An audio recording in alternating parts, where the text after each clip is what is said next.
The most cherished dream of a girl named Dany is to see the sea. Her life is ordinary and dull, a fact often teased by the colleagues at work, who advise her to buy an ultraviolet tanning lamp.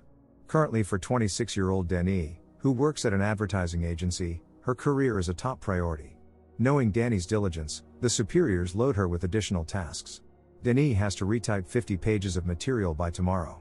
The boss suggested she work at his place because his wife Anita, who was personally acquainted with Dany, would be delighted to see her. Dany had no choice but to agree. They first stopped at her home for her to change. While Dany was getting cleaned up, Michelle called Anita and said they would be there soon. Finally, they arrived at Michelle's house. He has a little daughter named Sylvia. Most of the time, Dany will be working here alone, as Michelle and his wife have plans. Dany got to work. Soon Anita entered the room to greet her. The girls hadn't seen each other in 3 years and seemed like strangers to each other. Anita showed Dany where the bathroom was. Anita lives in a luxurious house and doesn't work, but still looks tired. In the evening, Anita was going to take her daughter to the grandmother's and then meet her husband. She told Dany not to wait for them today because they would be late. Dany continued her work. She would stay overnight here to finish everything by tomorrow. Many sleepless hours awaited her, but Dany was already accustomed to it. She fell asleep on the couch, thinking about how great it would be to be Michelle's wife, a successful and wealthy man. Dany woke up to Michelle's voice telling his wife that he was tired of these constant parties. In the morning, Michelle woke up Dany and brought her coffee. Taking a shower, Dany talked to her reflection in the mirror, imagining herself as the mistress of this house. However, in reality, Dany is just a simple secretary who has never been to the sea. Soon Dany finished the work, and Michelle handed her a bonus in an envelope. But Michelle had another request. He wanted her to go with his family to the airport and then drive the car back. Of course Dany couldn't refuse her boss. But she envied Anita, because she with her husband and daughter would go on vacation unlike Dany. It was pouring rain outside. Dany wasn't sure if she could handle it, as she had little experience in driving. Anita started getting annoyed, thinking the secretary was deliberately wasting time. When the spouses with their daughter left for the airport, Dany was supposed to drive the car to private parking, as agreed. She too would like to own such an expensive car. Dany went to a cafe to have a drink and think about what she needed. At some point, she decided to change the route and drive Michelle's car to the sea, which she had never seen. That's exactly what Dany did. She dreams of a bright, rich life and wants to distract herself from the gray reality, even if only for a short time. On the way, Dany stopped at a store to choose a swimsuit and a summer dress. The upcoming first meeting with the sea is the most exciting thing in her life. Seeing the expensive car outside, the saleswoman thought Dany was an actress. But Dany lied that she owned an advertising agency. Putting her things in the trunk, Dany was about to continue her journey. However, she was interrupted by a woman who claimed that she had seen Dany feeling ill in the cafe the day before. The tail lights of her car had allegedly malfunctioned that day. Dany told the woman that she was mistaken. Dany was in Paris that morning, so she couldn't have been here yesterday. However, the woman continued to insist that she saw Dany in the morning. Not wanting to listen to this nonsense anymore, Dany drove on.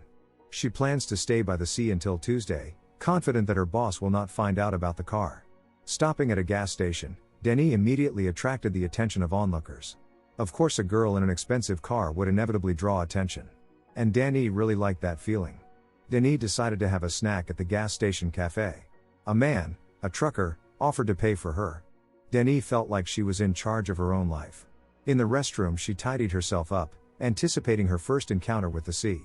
However, deep down, Dany knows what she really represents. Suddenly someone attacked her from behind.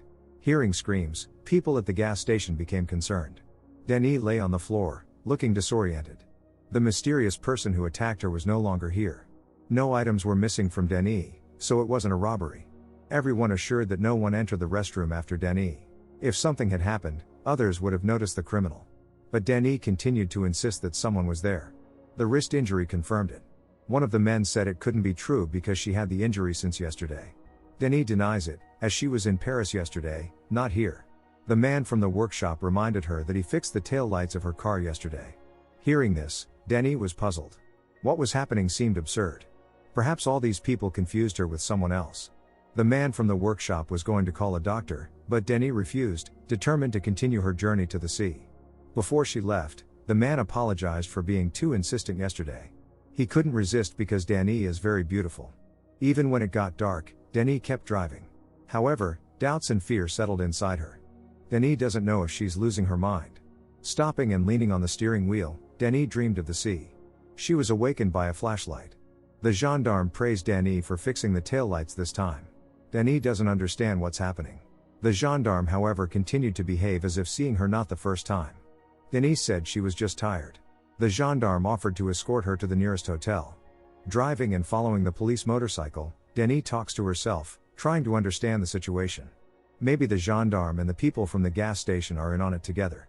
Or perhaps it's just a dream. The idea of staying in a hotel and getting a good night's sleep doesn't seem so bad to Dany now. She intended to drive the car back to Paris tomorrow, believing that everything would return to normal after that. And she'll see the sea some other time. At the hotel reception, Dany asked the administrator if she stayed here yesterday. The administrator confirmed that she booked a room here last night. Dany wants to get out of here as soon as possible, but some man sat on the hood of the car and said he knew the auto wasn't hers. Dany tried to start the engine, but in vain. It turned out the man disconnected the battery. Getting into the car, the man introduced himself as Georges and said he got a job but hasn't received his salary yet. Dany in turn confessed that she feels like she's going crazy. Returning to the hotel, Dany asked the receptionist to show her form. The handwriting on the form did not match hers. Dany still decided to stay here for the night and agreed to pay for a private room for Georges, just to get him off her back. But Georges continued to flirt persistently. In the end, Dany kicked him out of her room. However, a few minutes later Georges returned, continuing to charm Dany. She kicked him out again, laughing. Later, they had dinner downstairs at the restaurant. Georges told Dany that perhaps the people around are just teasing her, and she's not crazy at all. The trucker, the people from the gas station, the sneaky gendarme, they could all be in on it. After drinking and forgetting everything, Dany no longer objected to Georges' advances. They surrendered to passion in the room. For some reason at that moment, Dany was thinking about Michelle, Anita and her old self. In the morning, Georges told Dany that she talks in her sleep. But Dany doesn't want to know what exactly she said. While Georges dozed off, Dany discreetly searched through his documents and found an Italian citizen's passport. It turns out his real name is Longo. And this is far from the only lie. They continued their journey together because Longo had no money to get there on his own. He was the one behind the wheel. Dany felt anxious as Longo began to pick up speed. Nevertheless, she didn't want to admit that she was scared. At some point, Longo stopped the car and asked Dany to follow him. Although Dany didn't know exactly where they were going, she trusted this strange man. They sat on the rocky bank of a mountain river. Longo started asking many personal questions. His persistence and audacity began to irritate Dany. At some point, Longo said he would get cigarettes from the car and be back soon. Dany waited on the shore, but Longo did not return for a long time. Eventually Dany went back to the road and saw her belongings thrown on the ground. It was evident that Longo had stolen the car. Dany was forced to continue on foot, wondering when her life took a wrong turn. Perhaps it all started when she took her boss's car. Soon Dany was noticed by a passing driver and offered a ride to the nearest settlement. She sought help from a trucker, asking to use the radio. It turned out that one of the truckers had seen an expensive blue car speeding by. Thanking the trucker who gave her a ride, Dany saw Michelle's car on the riverbank. Longo was nowhere to be found, and all her belongings were untouched. Suddenly a boy approached her and said that someone was behind. Opening the trunk, Dany saw a body inside and was horrified. After that Dany hurried away, convincing herself that she must have imagined it and that the trunk was actually empty. The event seemed like a waking nightmare. More accurately, Dany just wants to believe that it's just a nightmare. Something inexplicable is happening in reality. Suddenly Longo caught up with Dany on a motorcycle and ordered her to follow him. When they were near the pier, Longo demanded that Dany tell him who was in the trunk. He behaved as if he had no connection to what was happening. Dany also doesn't know who the man.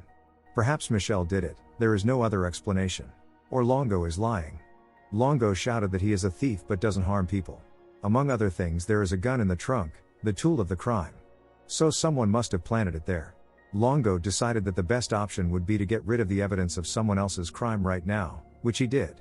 After that Longo kissed Dany, who was frightened. They were going to continue the journey together, but Longo's plans changed when he found an ominous note. He demanded explanations from Dany and tried to take the gun, leading to a struggle. In the end Longo knocked her out. Waking up at night, Dany picked up and read the note, in which the sender asked for permission to come. And that sender was Dany. She is absolutely certain that she did not write anything like that. Dany thinks she is going crazy. All this time people around convinced her of things she doesn't remember.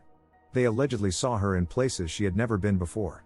The boss's car was still here, as well as the gun. Reaching the nearest landline phone, Dany called Anita and said in tears that everything was just awful. Dany swore that she did not want to harm anyone. Dany doesn't know that Michelle has been around all this time. Dany also confessed that she took their car without asking and got lost. Anita promised they would help and gave Dany the address of an acquaintance who supposedly isn't home right now. Anita also said that Michelle is already on his way to help her. Dany arrived at the specified address. At first glance, there was indeed no one in the house. However, Dany found signs that she had been here before. Dany begins to doubt her own identity and suggests that there is a woman very similar to her, causing others to confuse them. On the other hand, this seemed impossible. Hearing footsteps, Dany panicked. Michelle attacked her, shouting that she would ruin everything and that she was not guilty. Dany is convinced that Michelle is the one who set the whole thing up. Michelle admitted that it was Anita who took the life of the man who was her lover. He was blackmailing her, threatening to send provocative photos to her husband. This spurred Anita to a desperate act. But soon Michelle found out everything anyway. He loves his wife and was willing to do anything to cover up her crime. The plan seemed perfect. Michelle planned to make it appear as if the man had lost his life elsewhere. At night, while Dany was working in their home, the couple went to Marseille, where Anita disguised herself as Dany. The bandage on the arm was Michelle's idea because people remember details. After that, Anita followed the route from Marseille to Paris. Meanwhile, Michelle returned home and pretended to talk to his wife in a way that Dany could hear. Anita did everything to make people remember her. The note in the trunk would raise suspicions about Dany, who allegedly decided to get rid of her lover. However, everything went awry when Dany decided to go to the sea. Seizing the moment, Dany took the gun and wounded Michelle. He, rapidly losing strength, told how he watched as she obediently followed her doppelganger, literally repeating every step. This prompted Michelle to attack Dany in the restroom and injure her wrist so that people around wouldn't notice inconsistencies. This is what Dany's dream of seeing the sea turned into. And today her dream has finally come true. Dany feels that she is no longer the same as before. Don't forget to subscribe to our channel not to miss more exciting new products. Also, the authors will be pleased if you leave your opinion in the comments.